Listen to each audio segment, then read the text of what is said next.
How do you approach it now? Are you more defensive or are you on the offensive now that Gabe has priority number one? Rolling into this one, the start of a new heat. Andino with Silva. Deivid Silva, the Brazilian, that upset De Souza yesterday. The first one that he went left and he did the basketball claim, I'm going to go with that one. Setting up this wave on the backhand is Deivid Silva. Sweeps off the bottom. I love how he compresses super low to his board when he goes right into a bottom turn. First wave against Andino here. Springs over that backhand climb. Cracks that section. Wraps into the pocket, now carving off the top, so a ton of moves. Silva goes straight up. Is what stands out to me, more than 75%. Out of the barrel is Andino. One of the great barrel riders on tour, especially in point breaks, beach breaks. I don't know if that gets talked about enough for how barreled this guy gets. Quick reaction to that rebound section. He'll just fill in this flat part of the wave. Probably had a big goal of getting a keeper score in the non-priority part of his heat. He's got the speed, deep bottom turn, a little reckless on the air reverse attempt. Just didn't have that stable grab to hold that board nice and clean. Here's Brothers Wave. Casual start, drops in, gets into the barrel, and then even goes for the John lay back there with the two arm drags. And then this middle section tricky. Goes flat, and then with this kind of air wind right now and the little coping that these surfers have, especially the regular footers on the inside, I was expecting this from Kolohe. I thought this air was a bit rushed, though. Seems like he didn't need to get that. The fins one more time. In motion is Silva from Praia Branca in Brazil. Nothing on offer there, so standing by for numbers in the non-priority heat. Ethan Ewing and Medina also waiting for scores. The judges are incredibly busy right now. He's looking to better the 617, and now Silva's up. Deep off the bottom, first vertical clean for Silva. Sweeping move and crushes the second effort off the lip. Third blast with the slide.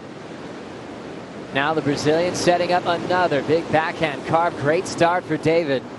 Drives into a big section, meets it. To the bottom of that board with authority. That one slides out and misses the final turn. That was a radical end section that was just doubling up with so much power.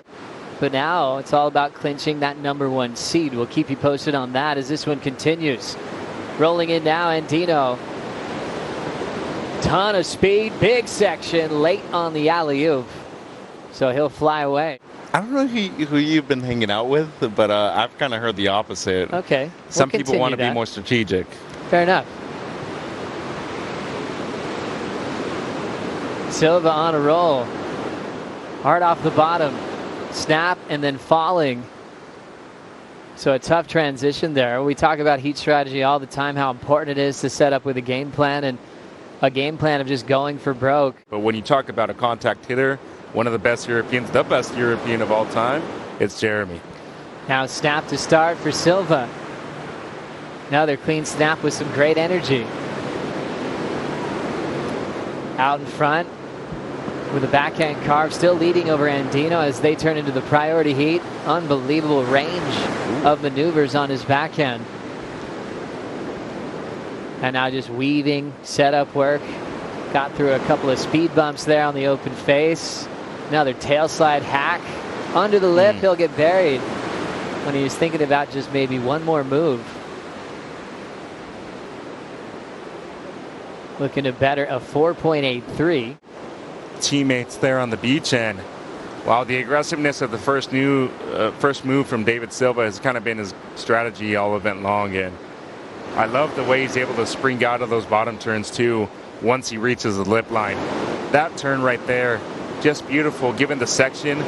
Wasn't standing up as much as Deivid wanted to, but forced the turn so much. That's why he slid out, and it showed a little bit of variety to our judges. Goes up to the lip once again and has that turn on lockdown, and then did the setup to get a finish. And this was a wave that Kolohe just got in the middle of that exchange. Yeah, and at the moment, he's needing a very large score, 8.77. I love the variation of that air right there at the beginning for Kolohe. Hermano, as he would be known down here in Mexico. Beautiful wraparound for Kolohe, and definitely needs to get busy on the inside of this wave to get somewhere close to that 877 that he needs. And gets another 180 right there at the end. And now coming here to a place that he traveled to at a very young age. Great wave here for Kolohe. Going to try to do everything he can. Carving 3 to start. He's down. 150 to go. Kolohe trying to create something under priority. Snap looking solid. Needs a 6.93. Nice steady on the front side wrapping turn. Learning that unbelievable technique at about the age of 5. Snap. Trying to look for something big to work with down the line. He's really committed to this wave now. Still searching for a ramp. Here it comes. Big rotation, but committed to going for it, but can't hang on. Silva now owning a pretty solid set wave here. And Silva just trying to close this thing out even further if he betters a 5.93. Big speed float. Crazy vertical re-entry. Almost career-ending injury at Pipeline. And this was what David did just to seal the victory on the last wave of the heat. Yeah, I love this last turn from Silva. The opening was a bit difficult as it was flat, but that turn right there, committed and as vertical as you can get on your backhand out here at Barra De La Cruz. And he's into the quarters. Job well done for Silva on the road for requalification. We lose Andino from the draw as the overlapping heat continues.